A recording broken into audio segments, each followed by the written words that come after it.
Welcome back. Okay, so now we're going to talk about the other forms of graphing quadratics.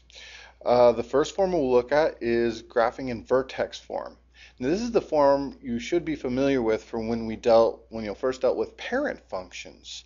It's the form that's in y equals a times x minus h squared plus k, where h is your horizontal shift and k is your vertical shift, and a is your vertical stretch and vertical compression, and when a is negative, it reflects over x.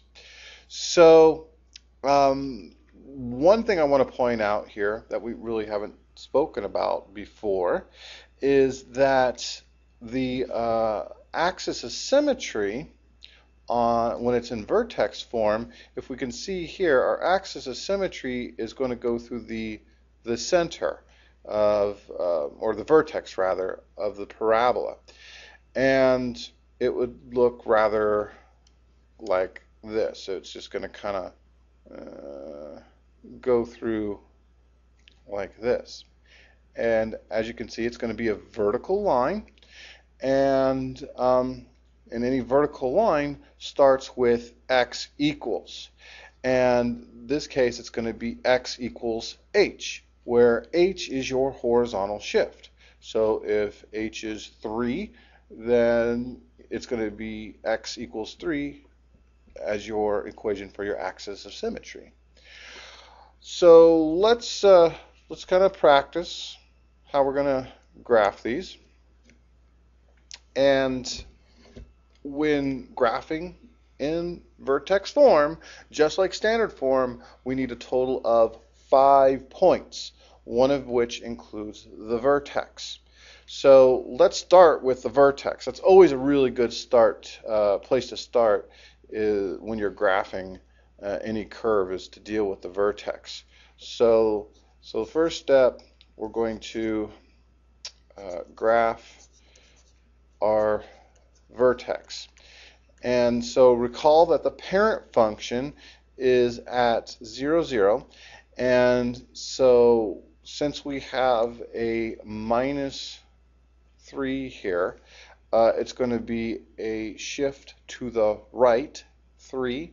And then the minus 5 indicates it's going to be a shift down 5. So let's go ahead and put our vertex down. So right 3 and down 5. 1, 2, 3, 4, 5. And there's our vertex. Yay! We got a start of a parabola. The next, I do want to point out that the vertex, the coordinates of the vertex are always going to be HK. Okay, remember, this is minus h, so we're just looking at h. The sign hasn't changed. Okay, this one is plus k. So the sign changed from a plus to a minus. That means a negative 5 went into here. So that's down 5 and right 3. It must have been a positive 3 because the sign didn't change from the minus h. So hence, our vertex is always going to be located at HK. I also know that this vertex is going to be a minimum because we have a positive a value of 1/2. It's going to open up. So thus the vertex has to be a minimum. Okay, so step 2, we're going to get our, other points. We're going to substitute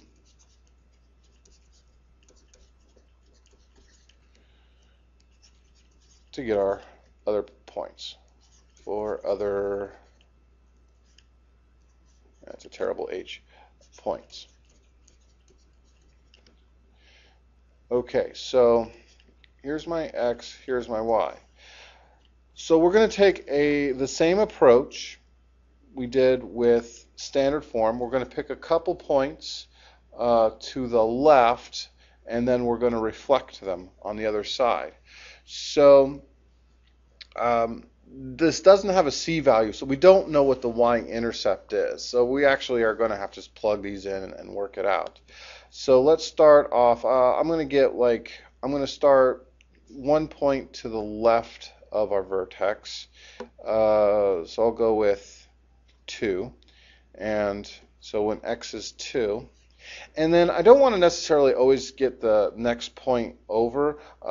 It's good to see if you can kind of maybe skip one and then go over, then choose that one. But you don't want to go too far over because your value is going to get either too big or too small. So I'm not going to go with 1. I'm just going to skip 1 and try 0. So those are the 2 points I'll try for x. So let's go ahead and work those out. Let's see, y equals 1/2, and then x we said is 2 minus 3 squared minus 5. Okay, let me get a little bit more space to work with. So y equals 1/2, and that's going to be -1 squared minus 5. Y equals, okay, so -1 squared is +1, and 1/2 of 1 is, well, just 1/2 minus 5, and thus y is equal to -4.5. So 2, when we use 2, our y is going to be 4.5. Now we'll do 0. So y is equal to 1/2 0 minus 3 squared minus 5. So y is equal to 1/2 of -3 squared minus 5. Okay, so we square 3. That's going to give us a +9 minus 5. 1/2 of 9 is 4.5 minus 5. Thus, y is equal to -0.5. So we'll get -0.5. And this is a -4.5. Let me get my negative in there. Okay, now we have 2 points on one side of our vertex. And recall that the axis of symmetry does go through this vertex. So just to help you see that our axis of symmetry is going to be here, where x equals h is the equation, and h being 3, so x equals 3 is the equation of that line. I'll just jot that down at x equals 3. That's the axis of symmetry. Okay, now so let's do this. 2 and -4.5. So 1, 2, 3, 4, and then 0.5. So halfway between -4 and -5 would be that point. And then 0 and -0.5. So that's just going to be right here. That's going to be our y-intercept, -0.5. And now we're going to reflect. So this is, I guess you could say, is our third step. We would reflect. Okay, so this is 1 unit from here to here. So we're going to go 1 unit in the other direction. And this one is 3 units. This point is 3 units from our axis of symmetry. And see, it helps to draw the axis of symmetry so you can see, how far you have to reflect it. And so that means we need to go 3 units, 1, 2, 3, in this direction. And we can plot this point. And then let's see, we connect them, and it's just going to kind of curve up like so. Oops, okay, that was terrible. It's going to curve up like so. And as always, don't forget your arrows. Okay, and then this one's going to curve up like so. try to hit the points. Really hard to do this on this writing pad. Okay, so we have our parabola. We did it with 5 points, and we've shown our work. So please, please, please show your work. That's how you can justify your answers. And if you don't get it right, that's how you can get partial credit. Okay, so all this messy stuff is good. Don't make it too messy, though. It's got to be readable.